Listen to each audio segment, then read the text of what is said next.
Welcome back to my another blog. আমরা এখন রয়েছি মৌসুমী আইল্যান্ড। জায়গাটা দেখো, মাটিটা দেখো, এগুলো সব ঢেউ এরকম হয়েছে। আমাদের দুপুরের খাবার চলে এসেছে এখানে। এটা কিন্তু আমাদের ওয়েলকাম ড্রিঙ্ক দিয়েছে। ঘড়িতে এখন 5:10 বাজে আর আমরা এখন বেরোচ্ছি। দেখতে পাচ্ছ শীতের জামা কাপড় পরে রেডি হয়ে গেছি আর এখন বেরিয়ে যাচ্ছি। আমরা যাচ্ছি এখন মৌসুমী আইল্যান্ডের উদ্দেশ্যে। দাদার ব্যাগ, এই যে দাদা চলে এসছে। বড়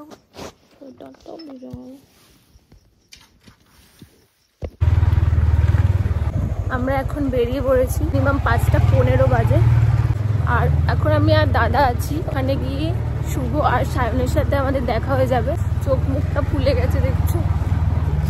দেখুন, হাই বয়। এখানে ওরা সবাই রেডি হচ্ছে। অলমোস্ট সূর্য উঠেই গেছে, এখন ওঠেনি, লাল লাল হয়ে গেছে। এবার আমরা রেডি হয়ে গেছি আর এবারে আমরা যাবো। একদম 5:30 নাগাদ কিন্তু আমরা বেরিয়ে গেলাম এখান থেকে। আর আমরা এবার সোজা গিয়ে দাঁড়াবো ডায়মন্ড হারবার, যেখানে আমরা আমাদের টিফিনটা করব। এবারে ট্রিপটা হচ্ছিল কিন্তু আমাদের বাইকে। এর আগে একবার বকখালির ভিডিও আমি শেয়ার করেছিলাম, যেটা কিন্তু আমি গেছিলাম ট্রেনে করে। বকখালি যেতে গেলেও কিন্তু আমাদের নামখানা স্টেশন থেকেই যেতে হবে, আর বাইকে যেতে গেলেও আমাদের নামখানা থেকেই যেতে হবে। তো আমি যেতে যেতে তোমাদেরকে দুদিকের রাস্তার সম্বন্ধেই বলে দেবো একটু। মৌসুমী আইল্যান্ডে গিয়ে কোন ক্যাম্পে আমরা থাকছি, সেই ক্যাম্পের রুমের ভাড়া কত, আর টোটাল তোমরা ট্রেনে করে গেলেও তোমাদের কত টাকা খরচা হবে, সবই কিন্তু আমি এই ভিডিওতে বলে দেব। তাই তোমরা অবশ্যই শেষ পর্যন্ত এই ভিডিওটা দেখো। তোমরা যদি সাউথের দিক থেকে যাও তাহলে কিন্তু তোমাদের আশেপাশে কোনো ট্রেন স্টেশন থাকলে সেখান থেকে শিয়ালদা চলে যেতে পারো। আমার বাড়ির কাছাকাছি ট্রেন স্টেশন হচ্ছে যাদবপুর। তো যাদবপুর থেকেও কিন্তু আমি নামখানা ট্রেন পেয়ে যাই। মাত্র 25 টাকার টিকিট কেটে তোমরা শিয়ালদা থেকে চলে আসতে পারো নামখানা। বাকি যদি তোমরা বাসে আসতে চাও তাহলে কিন্তু ধর্মতলা থেকে ডিরেক্ট বাস আসে। আমরা শুধু কুয়াশাটা দেখো, কত কুয়াশা পড়েছে।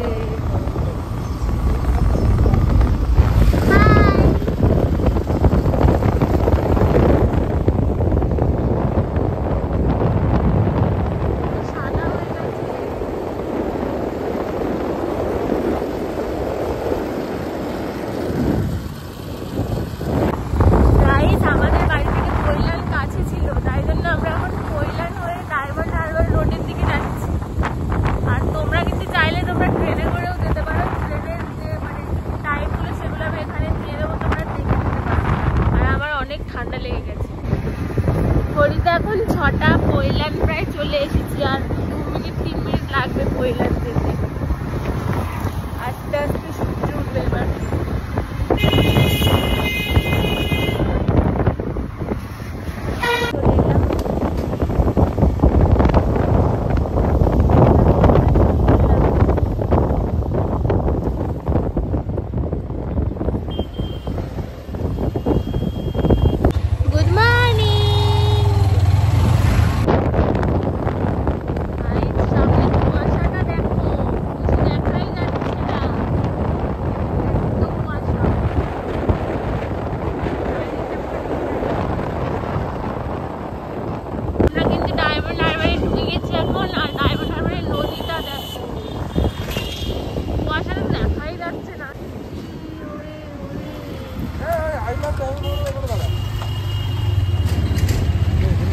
আমরা একটা চায়ের দোকানে দাঁড়িয়েছি, ডায়মন্ড হারবারে রয়েছি। এই যে কাকার চায়ের দোকান। আমরা এখন সকালে ব্রেকফাস্টটা এখান থেকে করে নেবো, কারণ এখান থেকে আরো এখনো 57 কিলোমিটার লাগবে নামখানা যেতে। তারপরে ওখান থেকে আরো যেতে হবে। আমরা এখন সকালে ব্রেকফাস্ট করছি। কি খাচ্ছিস বল? রুটি, মটর আলুর দম। মটর আলুর দম।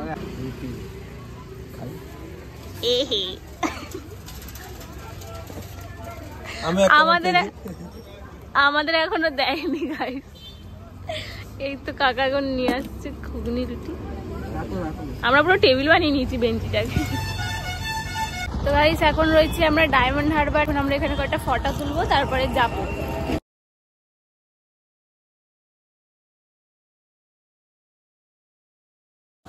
তো আমরা কিন্তু এখনো পর্যন্ত নামখানা পৌঁছাইনি। রাস্তায় একটুখানি দাঁড়িয়ে গেছি, হাঁপিয়ে গেছি।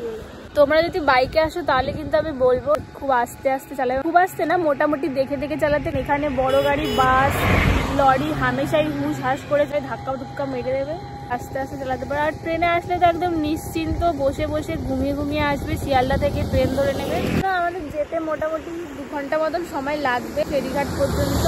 মৌসুমী আইল্যান্ড যাওয়ার জন্য কিন্তু 2টো ঘাট রয়েছে। আমরা যাবো পাতিপুনিয়া ঘাট থেকে। চলো যাওয়া যাক। আমরা এখন সবে নামখানা ঢুকলাম, 9:30, 9:33 বাজে।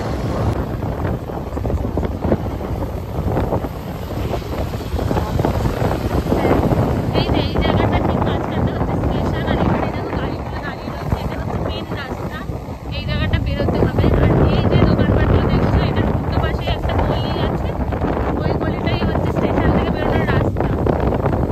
বাকি এখান থেকে গাড়ি টাড়ি তোমরা পেয়ে যাবে। আমার কিন্তু ইতিমধ্যে গরম লাগতে শুরু করে জ্যাকেটটা খুলে নিয়েছি। তোমরা কিন্তু স্টেশন রোড থেকে টোটো বা অটো পেয়ে যাবে 10 মাইল পর্যন্ত যাওয়ার জন্য। মৌসুমী আইল্যান্ড যাওয়ার জন্য টোটাল 3টে ঘাট রয়েছে। আমরা আজকে যেখান থেকে যাব সেটা হলো পাতিপুনিয়া ঘাট। স্টেশন থেকে 10 মাইল বাজার পর্যন্ত যাওয়ার জন্য অটোতে নেবে 30 টাকা আর টোটোতে নেবে 50 টাকা মতন। তারপর কিন্তু আবার 10 মাইল থেকে তোমাদের টোটো করে যেতে হবে পাতিপুনিয়ার ঘাট পর্যন্ত। আমরা 10 মাইল চলে এসেছি। এখন বাইকগুলো রাখবো শুভর পিসির বাড়িতে, কারণ আমরা বাইক নিয়ে নদীর ওপাশে যাওয়ার রিস্কটা নেব না। 10 মাইল থেকে কিন্তু আমরা টোটো নিয়ে চলে এসেছিলাম পাতিপুনিয়ার ঘাটে, আর টোটোতে ভাড়া নিয়েছিল 20 টাকা মতন। এখন আমরা যেই নদীটা পার হচ্ছি, এই নদীটার নাম হলো চিনাই নদী, আর এই নদী পার হতে নৌকাতে নেয় 10 টাকা করে। মোটামুটি 5 মিনিট মতন লাগে এই নদীটা পার হতে। আমাদের কিন্তু পাতিপুনিয়া ঘাট থেকেই ক্যাম্পটা কাছাকাছি হতো, তাই জন্য আমরা পাতিপুনিয়া ঘাট থেকে এসছি। তোমাদের ক্যাম্প যেই ঘাট থেকে কাছাকাছি হবে তোমরা কিন্তু সেই ঘাট থেকেই যাবে। নৌকা থেকে নেমেই তোমরা দেখবে এখানে লাইন দিয়ে এরকম টোটো দাঁড়িয়ে থাকে। তো আমরা টোটোতে বসেও পড়েছি। আমাদের কিন্তু টোটো ভাড়া পড়েছে 30 টাকা করে, এমনি টোটো ভাড়া 25 টাকা। যেহেতু আমরা 4 জন যাচ্ছি, তাই জন্য আরেকজনের ভাড়া আমরা এক্সট্রা দিয়ে যেতে হচ্ছে। আমি কথা বললেই কাকু হর্ন মারছে, আমার ভয়েসটা এতটাই খারাপ।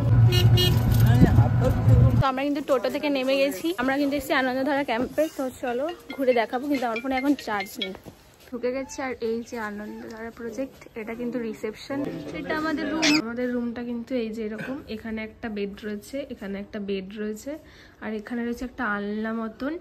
এইখানটায় কিন্তু তোমরা তোমাদের ব্যাগ জামা কাপড় রাখতে পারো। সামনে দেখো এখানে দিয়ে দিয়েছে একটা মিরার, মিরারটার অবস্থা একটু খারাপ যদিও বা।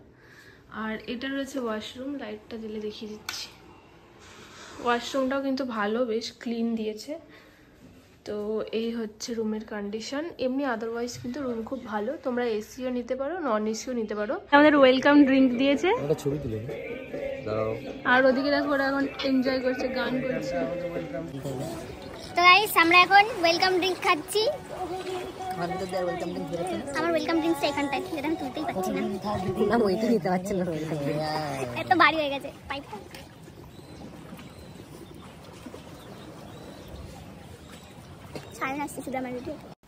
আর সব থেকে আপডেটেড একটা নিউজ হচ্ছে আনন্দধারা ক্যাম্পে কিন্তু এখন সুইমিং পুলটা চালু হয়ে গেছে।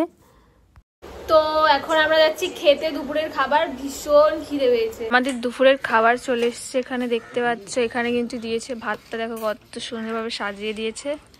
এটা ডাল, পটল, কুমড়ো, চিংড়ির একটা চচ্চড়ি মতন। এটা হচ্ছে চিংড়ির মালাইকারি।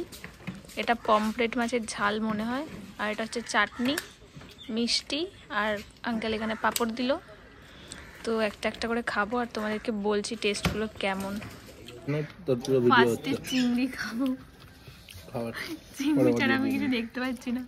চিংড়ির পিসগুলো দেখো এরকম সাইজের।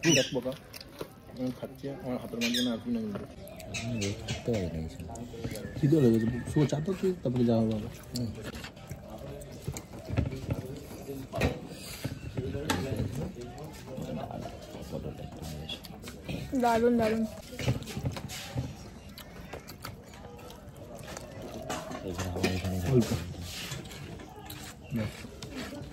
আমার ডাল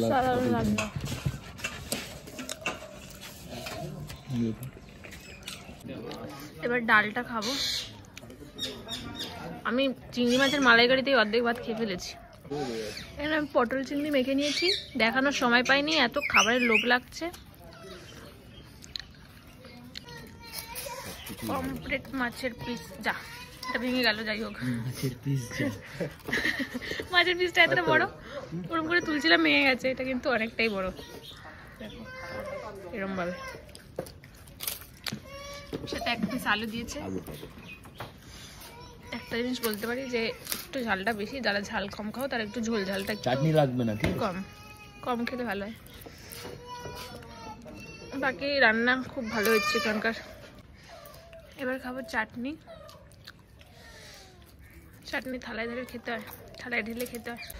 শহরের ব্যস্ততম দিনের থেকে একদিন বার করে যদি এই জায়গাটায় আসা যায় তাহলে যে এত ভালো লাগবে, মানে তোমাদেরকে বলে বোঝানো যাবে না এখানে আসা মাত্র ছাড়া। এই জায়গাটা বসে বসে সানসেট দেখতে পারবে, এত সুন্দর একটা জায়গা আছে। তাছাড়াও কিন্তু এখানে তোমরা দোলনার ওপরে বসে এরকম দোল খেতে পারবে। একটা গ্রাম্য পরিবেশ মতন কিন্তু এখানে তৈরি করা হয়েছে। এখন কিন্তু বিকেলের সময়, আর আমরা আমাদের 4 জন যে গেছিলাম সবাই কিন্তু এরকম দোলনাতে বসে আনন্দ করছিলাম।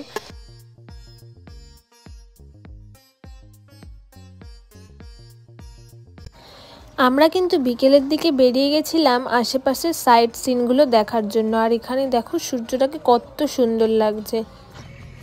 তো গাইস, এখন আমরা বেরিয়েছি একটু সাইট সিন দেখবো বলে। পিছনের আকাশটা কত সুন্দর লাগছে দেখো, মানে না দেখি আর পারলাম না তোমাদেরকে। আর পিছনে আছে আমার সায়ন, যাচ্ছি ম্যানগ্রোভ দেখবো বলে। দেখো গাইস, এগুলো হলো সব ম্যানগ্রোভ অরণ্য। ওইদিকে বাচ্চারা খেলা করছে, ওই যে এইদিকে আরো ম্যানগ্রোভ অরণ্য আছে। এই যে এই দিকগুলো, এই জায়গাগুলোতে কাজ চলছে বলে অবস্থাটা দেখো। এই জায়গাটা এরকম অবস্থা, নোংর নোংর, কত পুরনো পুরনো নোংর। দেখো এই জায়গাটা দেখো, মাটিটা দেখো, এগুলো সব ঢেউয়ে ঢেউয়ে এরকম হয়েছে। দিকটাই রয়েছে ম্যানগ্রোভ অরণ্য, যেটা আমরা এখন বিকেলবেলা সাইট সিন করতে এসেছি। আমাদের সাথে আছে সায়ন, দাদা, আর ক্যামেরার পিছনে রয়েছে শুভ। জায়গাটা খুব মাছের গন্ধ, আর নেওয়া যাচ্ছে না, এত মাছের গন্ধ যে আমি এই যে এরকম ভাবে যাচ্ছি। তো আমরা একটু ফটো সেশন করে নিই, তারপরে তোমাদের সাথে কথা বলছি। আমরা ফটো তোলা শেষ করে ক্যাম্পে আসতেই দেখি এরকম সুন্দর করে লাইট দিয়ে সাজানো রয়েছে আমাদের ক্যাম্প। আর এই ক্যাম্পটা কিন্তু সবসময় এরকম সুন্দরভাবেই সাজানো থাকে। আমাদেরকে ভিতর দিকটাও দেখাচ্ছি, দেখো গাছগুলো কত সুন্দরভাবে সেজে উঠেছে লাইট দিয়ে, আর কত সুন্দরভাবে সাজানো হয়েছে এই ক্যাম্পটা। রং বেরঙের লাইট দিয়ে কিন্তু পুরো জায়গাটার পরিবেশটা আরো অনেক সুন্দর হয়ে গেছে। শুধু লাইট দিয়েই এই ক্যাম্পটা সাজানো না, সাথে কিন্তু সন্ধ্যেবেলা থেকেই এখানে গান বাজতে শুরু করে। চাইলে তোমরাও এখানে সেই গানগুলো নিজেরাই বাজাতে পারবে নিজেদের পছন্দ মতন। চলো তোমাদেরকে একটুখানি ঘুরে দেখাই এই ক্যাম্পটা কতটা সুন্দর লাগছে লাইট দিয়ে সাজানোর পরে।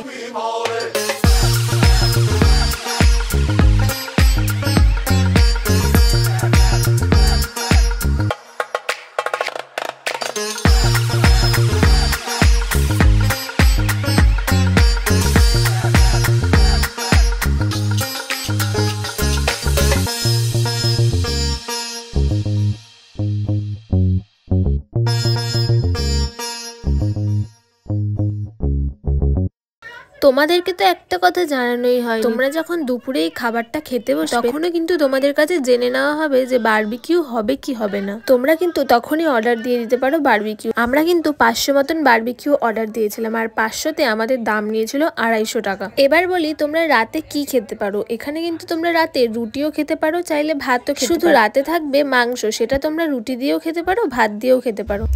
গাইস, আমরা অর্ডার করেছিলাম, কি বলে এটাকে, বারবিকিউ। তো তোমাদেরকে তো দেখিয়েওছিলাম, আমি একটুখানি খেয়েও নিয়েছি এখান থেকে, হেভি লাগছে। এখানে মশলা দেওয়া আছে, শসাতে একটু খেয়ে দিই। টিস্যুগুলো ইউজ করছিস? হেভি লাগছে। এখানে কিন্তু আমি সকালবেলা রেডি হয়ে গেছি ব্রেকফাস্ট করব বলে। গাইস, আমাদের সকালবেলার ব্রেকফাস্ট দিয়ে দিচ্ছে এখানে লুচি আর আলুর তরকারি, একটা ডিম সেদ্ধ। সায়ন খেতে বসে গেছে, দাদার তো অর্ধেক খাওয়া হয়ে গেছে, শুভ সবে শুরু করলো। এটা হচ্ছে আনন্দধারা ম্যানেজার থেকে শুনে নেবো যে এনাদের রুমের রেন্টের ভাড়া কত, টেন্টে থাকলে কিরকম কি ভাড়া।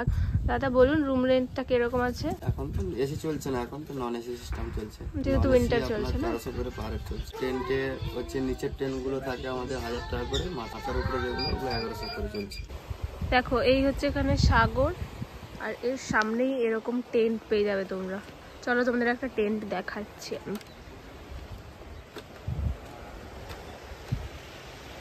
দেখো এরকম টেন্ট পেয়ে যাবে তোমরা।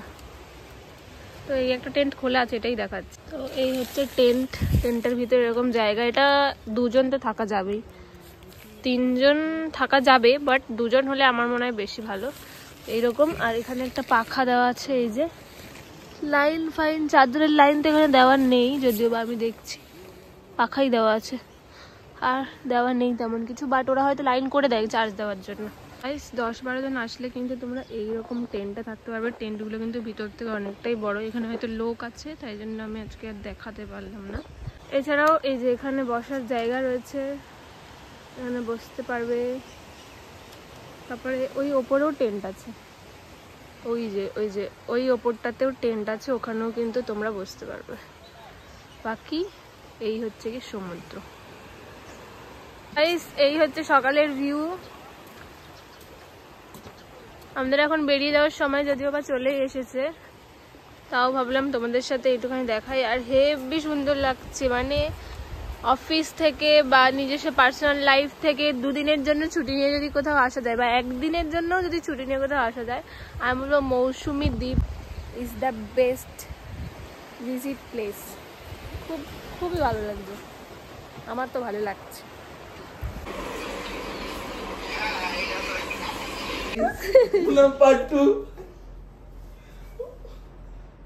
চোখটা এইভাবে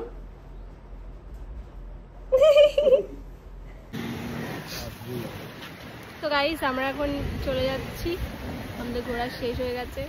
হাতের মধ্যে পড়লা, আর সমুদ্রের জল অনেকটা কাছে চলে এসেছে এখন। দেখো